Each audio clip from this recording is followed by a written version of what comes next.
Hello! On se retrouve pour un update lecture et je suis assez contente puisque j'en ai fait un il n'y a pas très longtemps et je remets ça parce que j'ai retrouvé un bon rythme de lecture. Du coup j'ai une pile assez conséquente à côté de moi, enfin conséquente on s'entend, hein. Disons que comme j'avais lu qu'un livre en un mois, là ça me paraît assez conséquent par rapport à ce que j'avais avant. Il y a 3-4 romans, il y a aussi des romans graphiques, BD, manga, donc j'ai un petit peu de tout et puis on va y aller tout de suite. On va commencer par 2105, j'ai toujours du mal à dire ce titre, je dis soit 2015, soit 2115, soit 2005, mais j'y arrive jamais. 2105, Mémoire interdite de Anouk Filippini, que j'avais reçu de la part des éditions Ozu. Le pitch de base me faisait assez envie puisque les personnes sont un petit peu divisées en deux castes sociales. Il y a les lastings et il y a les vulnérables. Donc les lastings c'est ceux qui reçoivent un sérum et ce sérum permet de vivre je sais plus plusieurs siècles, et les vulnérables ceux comme vous et moi et ont une vie classique. Une fois par an il y a un concours qui est organisé et qui permet aux vulnérables qui le souhaitent de tenter une sorte de concours et qui permet d'obtenir ce fameux sérum. Et donc le personnage qu'on va suivre va, c'est un petit peu son rêve elle de recevoir ce sérum, sauf que évidemment elle va découvrir quelque chose de particulier, elle va se mettre à avoir des visions ou des choses comme ça, elle va être amenée à se poser plein de questions, elle va être rejointe par d'autres personnages et donc on va suivre un petit peu tout ce mystère autour d'elle. Qu'est-ce qui se cache derrière ce sérum, qu'est-ce qui se cache derrière tout ce truc hyper beau un petit peu dans les dystopies, comme on voit tout ce qui paraît souvent parfait ne l'est pas. Au début je trouvais ça bien, puis il y a eu une grosse partie où je soufflais, où j'avais envie que ça avance. En fait c'est le genre de livre où on passe un bon moment mais qui restera pas dans ma mémoire très longtemps, en plus ça s'appelle Mémoire interdite. J'ai trouvé que c'était assez vu et revu, c'est vrai que je commence à avoir lu beaucoup de dystopies et j'ai trouvé que celle-ci sortait pas des sentiers battus. Il y avait plein de choses où tout du long, moi personnellement je soufflais parce que voilà, je voulais que ça avance et je voulais que ça me surprenne en fait, parce que tout suivait une sorte de fil conducteur qui était assez, tout était assez lissé, tout était, voilà, il n'y avait pas de grosses surprises et j'avais envie de voir vraiment une révélation parce que c'est un one shot et donc je savais que voilà, on allait avoir la fin dans celui-là. Et du coup voilà, j'avais envie qu'on arrive à la fin et j'aime pas en fait quand je suis dans un livre, quand je suis au premier tiers ou au deuxième tiers, peu importe, j'aime pas avoir cette sensation et j'ai envie qu'on arrive au bout parce que ça m'énerve, parce que c'est bien que du coup il me manque un petit truc pour être captivée à fond dans le roman. Et pourtant c'est dommage parce qu'en fait il y avait des thématiques assez intéressantes qui étaient abordées, comme l'écologie, il y avait la politique aussi, et du coup ça aurait pu vraiment être hyper intéressant, mais c'est juste que du coup je pense que le rythme me convenait pas et ça a été un peu trop survolé, pas assez approfondi. Donc voilà, c'est pas du tout une mauvaise dystopie, c'est juste que j'en aurais voulu plus et le rythme était pour moi un peu problématique dans le sens où voilà, trop long à des moments où j'aurais voulu que ça aille plus vite, trop rapide à des moments où j'aurais voulu en savoir plus. Le deuxième livre que j'ai lu, il s'agit de Rule de Hélène Goodlet, que j'avais reçu de la part des éditions Bayard. C'est un livre qui est sorti cet été et qui a fait beaucoup parler de lui, donc je pense que je suis pas la première à vous en parler. Mais on va suivre trois jeunes filles qui ont vraiment trois vies totalement différentes les unes des autres. Elles vivent même pas aux mêmes endroits, même pas dans les mêmes contrées, enfin voilà, elles sont vraiment opposées, mais elles se retrouvent toutes les trois un jour conviées au royaume. Elles ont toutes les trois un secret à cacher, donc au début elles pensent vraiment qu'elles sont conviées pour qu'on fasse leur procès parce que quelque chose a été découvert. Et donc elles ont un peu les pétoches et en fait on leur annonce qu'elles sont les trois héritières du roi qui est malade et donc qui a besoin d'une héritière pour accéder au trône. Et voilà, elles se rendent compte qu'en fait personne n'est au courant de leur secret, donc chacune elles ont quelque chose à cacher, ce qui annonce du coup une guéguerre pour savoir laquelle des trois va accéder au trône. Mais à la fois rapidement il va y avoir quelqu'un qui va menacer chacune d'elles parce que cette personne, on ne sait pas qui c'est, mais connaît visiblement leur secret à toutes les trois. Donc voilà, c'est à la fois ce côté royauté où on suit ces trois jeunes filles que tout oppose vraiment et qui vont essayer de se faire leur place pour avoir les faveurs du roi et pour accéder au trône et changer radicalement leur vie. À la fois on va suivre un petit peu toute cette enquête de qui les fait chanter. On est toujours un petit peu dans cette attente et dans un côté un peu stressant de savoir, nous aussi on mène l'enquête un petit peu qui fait ça. Elles ont toutes quelque chose de particulier. Je trouvais qu'elles étaient bien travaillées malgré le fait que je trouve qu'il y a quand même quelques clichés dans leur personnalité. C'est vrai que c'est un peu mes lunettes, voilà, le classique du tapage dans les lunettes. C'est un peu ce qu'on retrouve souvent en littérature young adulte, voilà, c'est des personnages, voilà, il y en a une qui est méga badass. Mais pour autant, j'ai trouvé que ça fonctionnait bien, c'est bien ficelé. Le côté mystérieux et le côté un peu stressant nous fait vraiment tourner les pages. Il y a un côté un peu page turner, voilà, où on a envie de poursuivre.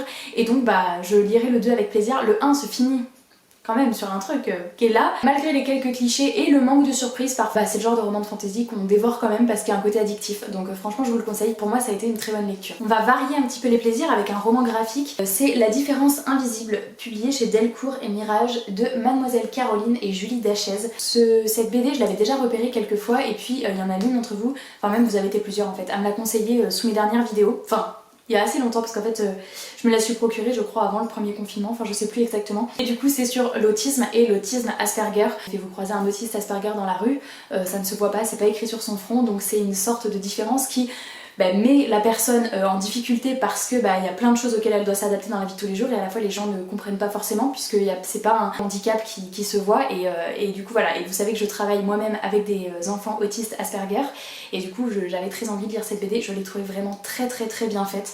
Ce que j'ai trouvé vraiment bien, c'est qu'on joue vraiment sur la sensorialité avec cette BD. Un autiste peut avoir tout ce qui est particularité sensorielle, donc des choses qui nous, qui sont attrées aux 5 sens. Du coup, ressentir des bruits de manière trop importante ou à l'inverse pas assez. Pareil pour des lumières, des couleurs, des choses, des sons, enfin voilà. Il y a pas mal le sensoriel est un peu perturbé chez ces personnes et j'ai trouvé que la BD le retranscrivait super bien. D'un point de vue couleur, d'un point de vue bulle, le côté routine où il faut que la personne fasse toujours pareil pour pas paniquer parce que s'il y a un petit truc qui sort de ce qu'elle fait d'habitude ou de son chemin quotidien pour aller au travail, si un jour il y a des travaux et qu'elle peut pas passer par la même route, ça peut être source de stress. Et voilà, je trouvais que ça représentait vraiment beaucoup de choses. Le seul petit bémol que je pourrais mettre, c'est que j'ai trouvé que c'était... Alors bon, ça c'est mon point de vue personnel, mais c'est que ça jette beaucoup la pierre à tout ce qui est psychanalyse, donc là je vais pas rentrer dans les détails parce que c'est un peu trop... là j'ai trouvé que c'était vraiment on pointait le doigt comme c'est les méchants, c'est les machins. Et voilà, peut-être que c'est de son vécu et que ça a été voilà, très difficilement vécu, donc ce que je peux entendre, mais c'est vrai que du coup voilà, ça donne un peu un regard un peu négatif sur ça. Voilà, mais sinon c'est vraiment une BD que je conseille à beaucoup, aussi bien si vous êtes concerné vous-même et que vous êtes autiste, du coup en plus c'est encore plus intéressant parce que je trouve que vous pouvez vraiment donner votre regard à vous, et aussi bien pour ceux qui veulent se renseigner ou qui n'y connaissent rien, franchement je trouve qu'elle est à mettre entre toutes les mains. Après il existe plein de formes d'autisme. On passe à un livre un petit peu particulier que je suis un peu déçue de vous présenter comme ça, mais bon malheureusement on peut pas tout aimer. C'est un livre que j'avais reçu de la part de l'autrice, donc c'est le livre Je m'appelle Sky de Marilyn O'Sautron, voilà, qui m'avait gentiment envoyé son livre, elle m'avait très gentiment dédicacé, des petits mots, marque-page. Enfin vraiment j'ai eu un très bon contact avec elle et le livre me tentait bien puisqu'en fait elle me l'avait vendu comme étant quelque chose de horreur et à la fois un peu fantastique, romance, enfin c'était assez mystérieux et le résumé était aussi très mystérieux. Je m'appelle Sky, enfin je crois, ou peut-être que mon nom est Lara, on m'a trompée sans que je m'y attende, je me suis trompée sans en avoir le choix et je vais vous tromper. Et ça me donnait un peu hyper envie parce que je me suis dit mais de quoi ça va parler? Je sais plus, je crois que j'avais lu 60 pages et j'avais poussé, non ou peut-être 30. En fait c'est un petit livre, hein, il a 230 pages et je crois que j'en ai lu 30 ou 40. Bref, toujours est-il que j'ai découvert dans les premières pages qu'en fait on y parle de viol, donc c'est pas du spoil hein, ce que je vais vous dire. Voilà, ça commence de manière très crue. Et en fait moi c'est plus fort que moi. Je l'avais déjà dit dans des vidéos, mais c'est vraiment une des thématiques avec lesquelles j'ai le plus de mal à le lire. C'est pas que ça me... en plus de me déranger hein, forcément, parce que je pense que personne peut dire j'adore lire des scènes de viol évidemment, enfin j'espère pas. C'est juste que moi ça me met véritablement mal physiquement, c'est à dire que j'ai la nausée, je vais avoir la tête qui tourne, enfin vraiment je me sens pas bien du tout. C'est des choses dans lesquelles j'ai beaucoup de mal à rentrer dans la fiction. Tout de suite voilà, j'ai le fait que ça existe en vrai et que c'est atroce et voilà, j'ai du mal à faire ça, à lire ça, d'autant que je suis aussi confrontée à des situations de ce genre là dans mon travail et dans ma vie de tous les jours, et donc je crois que j'ai pas besoin de mes lectures pour me rajouter ces thématiques là. Moi je l'ai abandonné mais pour cette raison là.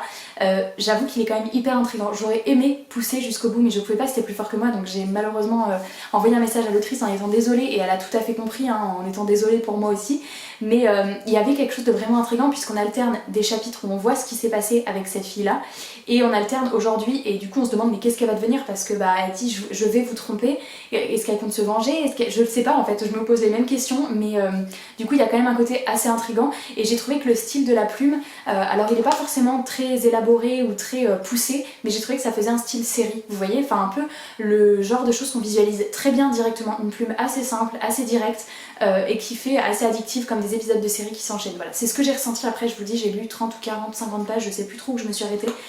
Voilà, si cette thématique vous fait pas particulièrement fuir, vous pouvez éventuellement vous tourner vers ce titre, mais voilà, il y a un chapitre qui est particulièrement dur à lire. Alors elle m'a dit que c'était le plus dur, mais je lui ai dit je suis désolée, je peux pas pousser au-delà. Voilà, bon, après à voir, vous pouvez chercher d'autres avis sur ce livre, mais en tous les cas merci quand même à toi Marilyn de me l'avoir envoyé, et puis malheureusement voilà, je le garde quand même dans ma bibliothèque parce que tu me l'as gentiment dédicacé et que voilà, mais malheureusement ce n'était pas pour moi. Alors il reste une BD, un manga et 2 romans. Je vais vous parler de Tom Patate de Emmanuel Maisonneuve, publié chez Pocket Jeunesse Poche. Je trouve ce petit livre trop choupi, la couverture est trop jolie et dedans il y a des petites illustrations comme ça. Donc c'est un petit livre jeunesse que j'ai lu enfin je l'ai commencé une après-midi, je l'ai fini le lendemain.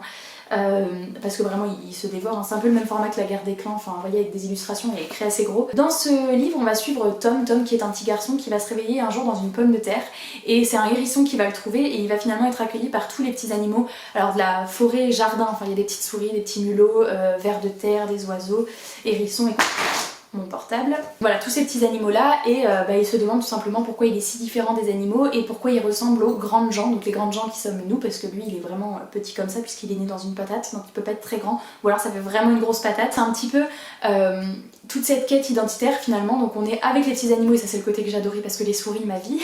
Et à la fois cette quête identitaire du qui je suis, je vous aime mais je vous ressemble pas vraiment et ce besoin de trouver pourquoi il est arrivé là, qui est son peuple, qu'est-ce que c'est son peuple d'ailleurs, est-ce qu'ils sont encore en vie, est-ce qu'ils sont morts, enfin voilà, il cherche un petit peu tout ça. C'est un tome 1, il y a 3 tomes d'après, oui 3 tomes donc c'est une trilogie. Et franchement c'était assez chouette. Alors j'avoue que la chose qui m'a le moins plu je crois que c'est la plume. Alors je sais que c'est quand même c'est du très jeunesse donc c'est une plume qui est très simple, très descriptive, mais du coup c'est vrai que même si j'ai l'habitude de lire du jeunesse, j'ai l'habitude d'avoir des plumes quand même qui sont un peu plus poussées que ça. Mais bon en fait on se laisse embarquer parce que c'est tout chou, parce que voilà il y a des jolies valeurs, des beaux messages, les animaux sont trop choupis et puis voilà à la fin on me donne envie de lire la suite donc clairement je la lirai avec plaisir, c'est pas une priorité mais franchement j'ai passé un bon moment de lecture donc quand j'aurai le 2 et écoutez ce sera avec plaisir, surtout que franchement ça se lit en une journée donc voilà. On va passer à une petite BD. J'ai lu Animal Jack, ce point lecture va être assez long parce que j'avais beaucoup de livres à vous présenter. La planète des singes c'est le tome 3 et c'est des petites BD qui sont en format carré, je pense que vous vous rendez compte par rapport à d'autres BD qui montreraient plus haut. C'est très coloré, j'aime beaucoup la colorisation et du coup ce que j'aime beaucoup dans ces petits livres c'est qu'en fait on va suivre un petit garçon qui a le pouvoir de se transformer en tous les animaux du monde, en fait tous les animaux qu'il veut et du coup il en profite pour sauver justement des animaux ou sauver des enfants de sa classe ou des choses comme ça. Il part à chaque fois dans une petite aventure un peu loufoque où du coup heureusement qu'il a son pouvoir pour se transformer en animal pour sauver les gens parce que ça lui sert bien et c'est bien pratique et c'est un pouvoir franchement qui doit être génial. Ici on suit une nouvelle petite aventure, ce que j'adore c'est qu'il y a toujours un hyper beau message. Les premiers tomes il y avait soit au niveau de l'écologie, l'environnement, les animaux, protection des animaux, la famille, c'est toujours des valeurs qui sont assez importantes. Là c'est au niveau de la protection des singes. Il y a toujours à la fin soit un petit questionnaire, soit des petits jeux, soit des petits le saviez-vous qui concernent voilà, des animaux ou des espèces, des petits trucs et on l'a fait avec Tristan et on s'est trompé au quiz et on a appris quelque chose, on a appris qu'il y avait une araignée, vous chercherez ça sur internet, une araignée, vous tapez araignée tête de lapin et l'araignée a vraiment une tête de lapin sur son dos, on croyait qu'elle n'existait pas mais si elle existe et voilà c'est à la fin de ça qu'on s'en est rendu compte et cette araignée est vraiment trop chelou, genre vraiment trop bizarre. Vous me direz si vous avez fait la recherche. Franchement c'est des petits BD que je conseille pour les plus jeunes et le tome 4 va bientôt sortir. J'ai lu ensuite un manga et ensuite on passera à ma dernière lecture que j'ai fini hier. Donc j'ai lu hier Running Girl de Narumi Shigematsu, c'est des éditions Akata Manga. Il m'a envoyé le 1 et le 2 mais je l'ai lu hier en fin de soirée donc j'ai pu lire que le 1 donc de toute façon je vous reparlerai du 2. Donc on va suivre en fait une jeune fille qui, on arrive dans l'histoire, elle s'est fait amputer d'une partie de la jambe et du coup elle est en pleine, elle a une prothèse à la place et elle est en train de réapprendre à marcher, voilà elle a une canne et c'est vrai que c'est très difficile pour elle de s'adapter à sa nouvelle vie en tous les cas avec une jambe valide et une jambe prothèse et ses parents savent plus trop quoi faire pour lui redonner l'envie. Et il l'emmène finalement dans un endroit où il y a plein de sportifs qui ont une prothèse assez particulière, je pense que vous la voyez là. C'est une prothèse qui ressemble à ça, qui s'appelle une lame et qui permet à ces sportifs de courir très vite et donc de faire même des olympiades en fait. J'aime beaucoup en fait cette maison d'édition parce que je trouve qu'il y a toujours des mangas avec des sujets hyper intéressants et qu'on voit pas partout. Donc là on est clairement sur le thème du handicap et du sport et qui est un thème qu'on ne voit pas partout. J'ai trouvé ça hyper sympa. Ce que je trouve cool c'est que ce manga est en 3 tomes et les 3 tomes, je crois que le 3ème va sortir bientôt. Donc voilà, 3 tomes pour une série de mangas je trouve ça cool parce qu'on se lance pas dans 15 tomes. Le sujet est très intéressant et j'ai trouvé ça bien fait. Alors j'ai trouvé l'héroïne assez intéressante à suivre puisqu'on voit bien un peu tout le cheminement du en effet c'est jamais simple, je pense que si demain je me fais couper une jambe, clairement je me relève pas en un jour. Et à la fois c'est beau de voir que dès qu'on trouve une motivation et une envie, et voilà elle progresse hyper vite par rapport à avant quand elle trouve pas de motivation.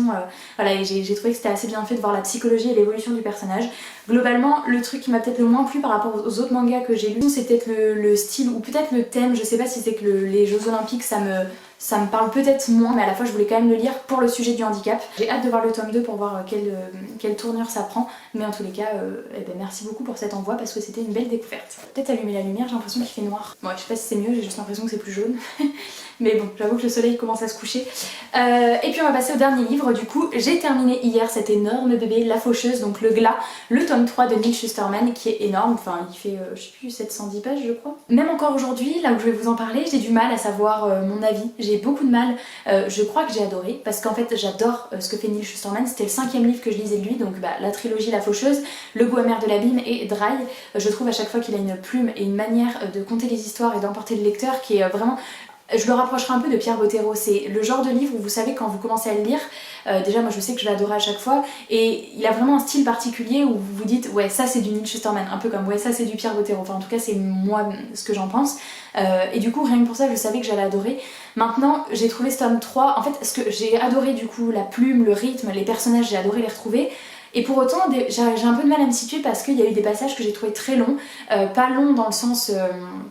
descriptifs qui mettent du temps à se mettre en place, non, parce que ça me dérange pas du tout, mais vraiment des moments où en fait entre tous les chapitres il y a des inserts pour ceux qui lisent La Faucheuse, vous savez en fait, là par exemple, voilà, le testament du Glas, ou alors commentaire du vicaire Symphonius, analyse de Symphonius par Coda, et c'est des trucs en fait qui sont comptés, qui sont rajoutés à l'histoire entre tous les chapitres, et en fait la problématique que j'ai eue c'est que je n'ai absolument pas réussi à faire sens en fait. J'ai pas compris ce que ça foutait là. Je pense qu'il y avait un sens à comprendre et si j'en parlais avec Tristan là je pense qu'il va me dire bah si en fait c'est si c'est ça. Moi pour moi c'était trop abstrait et du coup c'était des passages qui pour moi n'avaient aucun sens, qui me coupaient juste dans mes chapitres et dans ma lecture et donc j'ai fini les derniers par les lire en diagonale parce que de toute façon je n'arrivais pas en fait à les raccrocher à l'histoire. Je me suis dit peut-être que ça va m'enlever un petit truc ou je sais pas, mais en tous les cas j'ai pas réussi à raccrocher le truc, donc j'ai fini par les lire en diagonale et c'est ces passages en fait qui me coupaient et à la fois que c'est frustrant parce que je me dis putain mais c'est dans le livre, il les a forcément mis pour quelque chose, et ben non, j'ai pas réussi, donc voilà, j'ai adoré la majorité de l'histoire. Il y a des petits trucs comme ça où j'ai passé parce que c'était un peu trop pour moi, pareil il y a des chapitres entiers consacrés au Glas, donc bon je vous dis pas ce que c'est, mais des trucs qui étaient un peu trop peut-être philo pour moi, je sais pas, qui montaient un peu trop haut et où j'ai eu un peu plus de mal à me visualiser, à me représenter l'univers et où il me manquait un peu trop de l'univers des faucheurs comme dans le 1 et 2. Donc c'est pour ça, ce tome 3 est pas mon préféré, je pense que le 2 reste mon favori, ce qui est d'ailleurs rare dans une trilogie, en général le 2 c'est là où ça redescend et le 3 où ça boom. Voilà, la fin pour moi je l'ai trouvée parfaite, c'est exactement le genre de fin que j'avais envie. Pour ceux qui ont lu La Faucheuse, n'hésitez pas à me dire dans quel camp vous vous situez par rapport à ce 3e tome, si vous avez aimé ou pas aimé, sans spoil bien sûr dans les commentaires, mais en tout cas je serais hyper curieuse parce que je sais qu'il a pas mal divisé quand même. Voilà, je pense que cette vidéo va être un petit peu longue pour un update lecture, mais j'espère que j'aurai pu vous faire découvrir des belles lectures, vous donner envie de lire certains de ces livres. N'hésitez pas à me dire s'il y en a que vous connaissez, comme d'habitude, j'attends tous vos petits messages en commentaire. Merci d'être toujours plus nombreux ici et toujours plus nombreux aussi à prendre le temps d'échanger, à mettre un pouce, à vous abonner, voilà, ça me fait super plaisir. Je vous fais plein de très gros bisous, je vous souhaite une belle journée et je vous dis à très bientôt dans une prochaine vidéo.